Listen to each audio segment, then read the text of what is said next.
Hey, good morning. I'm out here in Culpeper, just off Route 15 here, about to visit the Graffiti House. House used during the Civil War as a hospital and a headquarters during the Battle of Brandy Station. So, gonna finish my gas station breakfast and go inside. So, see what's up.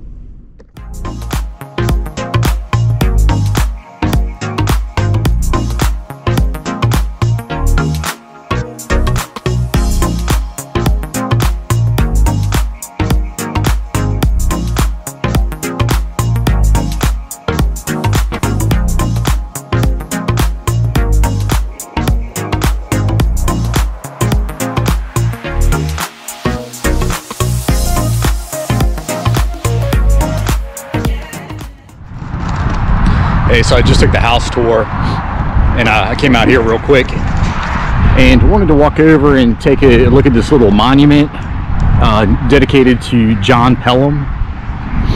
And looks like he was wounded, mortally wounded near Kelly's Ford. Let's see, March 17th, 1863. And if anybody's familiar with the Battle of Fredericksburg, he played a pretty important role.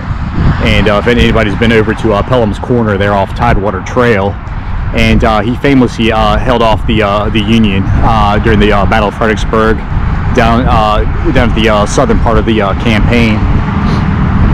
And Route 29 out here, of course, just a little ways outside of Culpeper. I've got the Blue Ridge Mountains out there, and a lot of historical buildings in the area. I might drive around and take some pictures, and need to find out what's going on with this church over there. And looks like maybe they're trying to restore it. See a bunch of ladders on the side. So yeah, here at the Graffiti House, and it was used as a hospital during the Battle of Brandy Station. They think also during the first Battle of Manassas was first used as a hospital. This thing's kind of worn down, can't really read it. And you'll see over here, I don't know with this little GoPro, but there's a railroad track, the Orange Alexandria line, and they think soldiers were brought in, like I say, during the probably both battles of Manassas. And also out here you had the old Carolina Road, which was a popular road, a supply road during the war. Went all the way down to South Carolina. So yeah, used a hospital during the Battle of Brandy Station, and it was also a winter encampment for Union soldiers during the winter of '63 into '64. So, yeah, Battle of Brandy Station took place in the fields just in front of us. I don't want to go too deep into that because I'm going to come back, take a tour, and do a video. But long story short, this was part of the Gettysburg campaign, one of the first battles. Robert Lee had just won pretty major victories in Chancellorsville and Fredericksburg, so the Confederates were feeling pretty confident. So General Lee was marching up to, he was trying to go to Harrisburg, and yeah, so camped out here. Jeb Stuart's cavalry was camped out here in Brandy Station. And he had been here for a few days, and the day before the battle or the attack, he had just done a review, and didn't find out what a review was until today. And anyway, basically he had put on a show. He had paraded his army in front of the locals and in front of Robert E. Lee. So anyway, so his army was pretty tired. So they went to sleep that night, and they were awoken at 4:30 in the morning by the Union cavalry. And Joseph Hooker's cavalry, they had come from Falmouth, Virginia. And yeah, so they crossed the ford just over to the left there, attacked, and pretty major battle. It was actually the largest cavalry battle in North America. And yeah, so fighting went on all day. Just to let you know, there were 1,400 casualties. About 900 on the Union side, 500 or so on the Confederate side. And there was no real winner because the Confederates kind of just eventually continued their march north. But Jeb Stuart's cavalry was considered far superior to the Union, and because the because the Confederates didn't decisively beat them, it really built the confidence of the Union cavalry. So no real winners, I guess. And yeah, I'm gonna go in here. This lady, like I said, I've already taken the tour. The lady inside is super nice, and she said I can come back in and walk around upstairs. Oh, and forgot my flashlight. I'm gonna walk back to my car and grab that.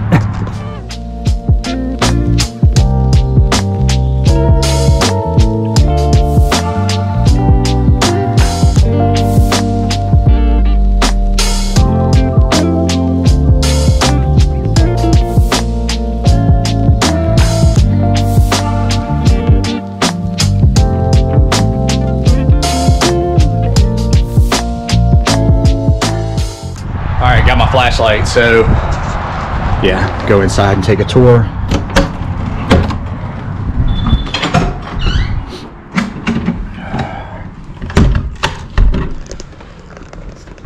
All right, so I'm here in the just gift shop. Walk through here real quick. And the original fireplace actually came right up through here, and it was actually removed. It kind of crumbled on its own. Yeah, Battle of Kelly's Ford, just a few months before the Battle of Brandy Station. And this is the house before it was restored. So yeah, did a lot of work to fix it up.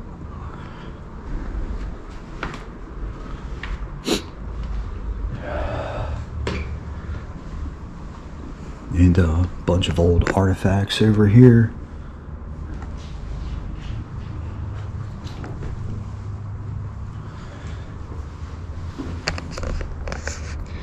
And this is kind of modern graffiti. They've got signatures of descendants of soldiers from the battle. And somewhere on here she had showed me descendants of Robert E. Lee had signed. Dr. M.H. Lee, yeah, John Stewart, related to Jeb Stuart, I'm sure. Yeah, so pretty neat. And she showed me actually in the bathroom. This wasn't a bathroom during the war, but yeah, they found some graffiti back here, and this is actually paint. And it's the only area in the house where they have actual paint, not charcoal. And yeah, they actually tested it and found that it was paint from the Civil War. So yeah, anyway.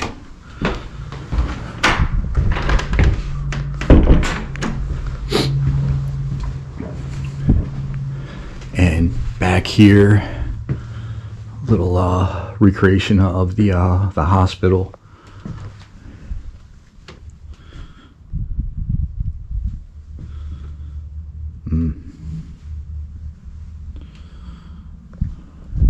I actually haven't been back in this room. Pretty neat artifacts.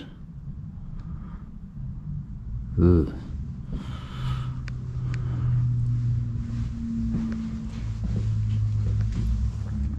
Yeah. Walt Whitman was here.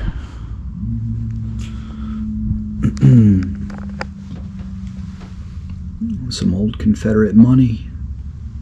I don't think that's original, but yeah, still pretty cool.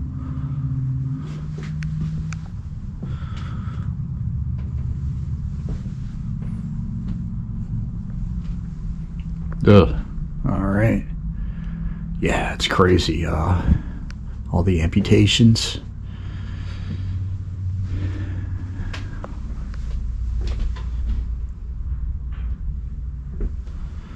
Yeah, some hardtack. Kind of one of the main meals for the traveling soldiers.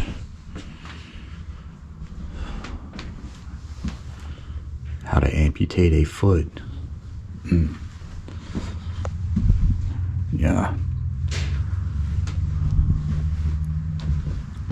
It's a pretty cool little uniform.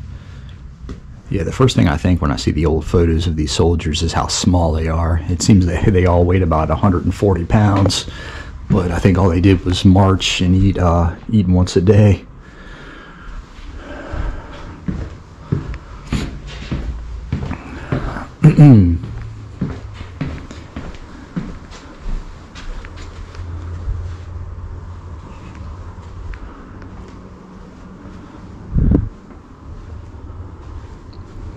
Pretty cool painting. And yeah, underneath the stairwell, some graffiti.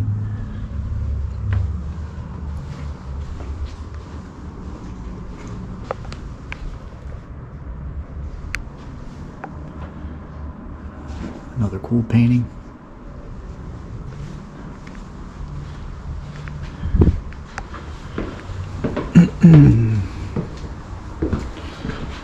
Oh, and here's a painting of the review that I told you that he had done.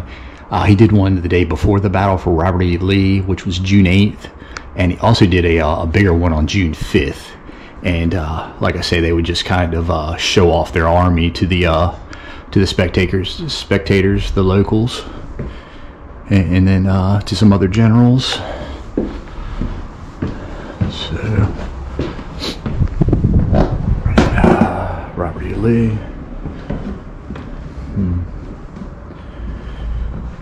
Alright, so yeah, some graffiti up here.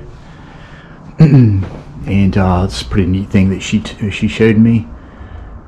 Not sure if this is James or John Marshall. He was the great nephew of Chief Justice John Marshall, fourth Chief Justice. And he was born in Fauquier. And another famous autograph, this guy Michael Bowman. I don't know if you can read that. And this is him. And yeah, it looks like he's ready to go with that knife in his hand. So.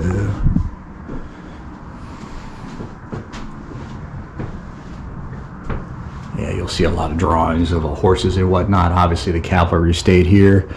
So all these autographs were from first Confederate soldiers who stayed here when it was used as a hospital, and then later that winter when it was taken over by Union soldiers, I believe from November of '63 until April or May of '64.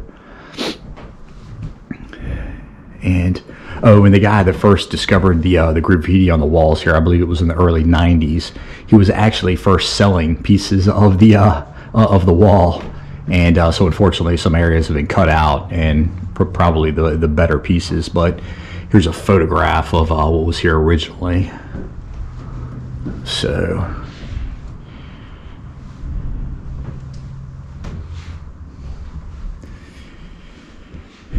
And here's another one of the more famous pictures.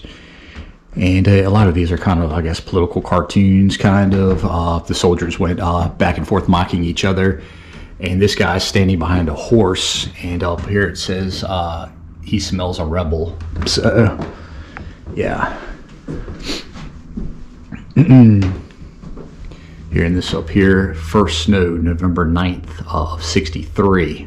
So that was written, of course, by a Union soldier while they were headquartered here. And, yeah, snow on November 9th. So, this guy right here is a famous one, Alan Bowman, I think is his last name. And a lady told me a pretty interesting story that this picture was put out on it through the Associated Press when they first opened the museum. And a descendant of his, I think she said way up in South Dakota, somewhere far away, came down here, and they donated this staff, which was part of his bayonet, and had been converted to a hoe, gardening hoe. There he is right there. And yeah, so kind of an interesting little story. And another famous picture, this lady right here. And they think it was the wife of this guy who's a brigadier general from Vermont. So, Yeah, they were encamped here for 6 or 7 months, and the wives would come down and visit the generals. And here's a lady right here riding a horse backwards, smoking a pipe. They think she was mocking. They were mocking a rebel woman, a Confederate lady. And a little horse here, one of the better drawings. A lot of these drawings are a little crude, but some are pretty good. Here's one of a lady. It looks like this guy had some artistic skills.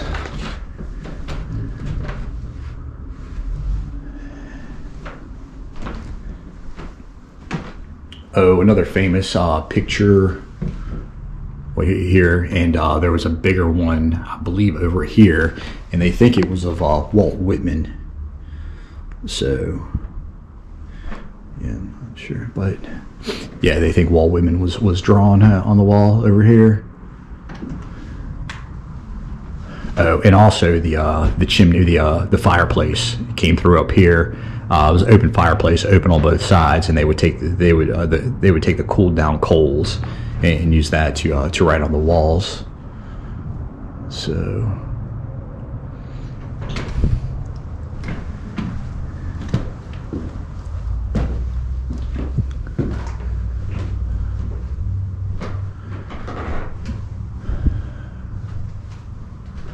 All right, they had hunted down. This was a piece of the wall that was sold. They hunted it down, and they bought it back from a collector. They paid $6,000 to get this piece back. And yeah, list of soldiers.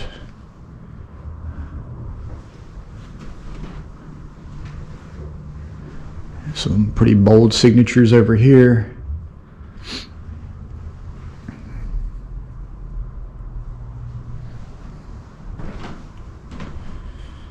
Yeah, Robert E. Lee's most famous quote. He actually said this at the Battle of Fredericksburg when he was up on Lee's Hill overlooking the city. Oh, and Jeb Stuart's autograph. Can't make it out now, but yeah, it's right in here somewhere in the scribbling, and they know it's his because they've matched it to other signatures of his. So it's pretty neat. And oh yeah, interesting story with this guy, John Farnham. His autograph is up here. So he stayed at the house, and he was a Northerner who gutted out a schooner, traveled to Africa, brought over some slaves and sold them down in Georgia. And slavery had been, or transporting slaves had been outlawed in 1809 across the Atlantic. So yeah, so he was arrested. There was a big controversial trial, and of course he was acquitted because the trial took place down, I believe, Savannah. And yeah, so kind of an interesting story with this guy. And there's a book written about his story called The Wanderer. His ship was called The Wanderer. So yeah, some pretty crazy stories. And this guy, they think he was a minstrel performer. There was a playhouse not too far away in Stevensville, and it took them a while to figure out what this was, but they think this was a black man, a black entertainer.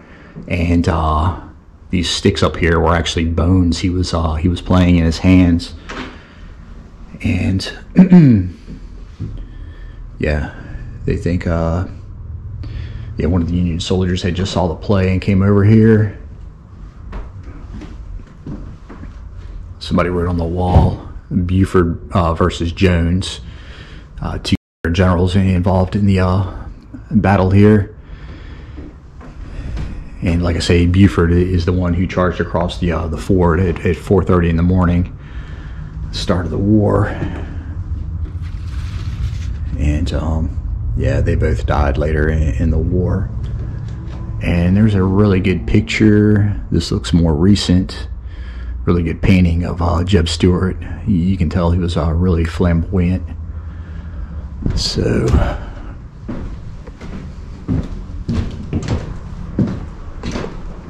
oh, and right here was they found actually a lot of blood stains right here. So they think many of these surgeries were performed here right in front of this big window early in the day. Saw all the sunlight that would come through. So, and this house supposedly is really haunted, just as they say all these old hospitals are. So.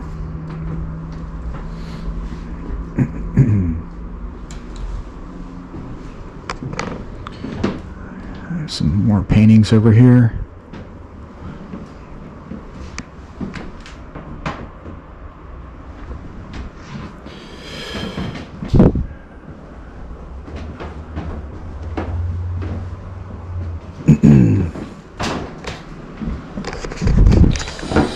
All right, so I guess that's it for my tour. So hopefully I didn't drone on for too long. So anyway, see ya.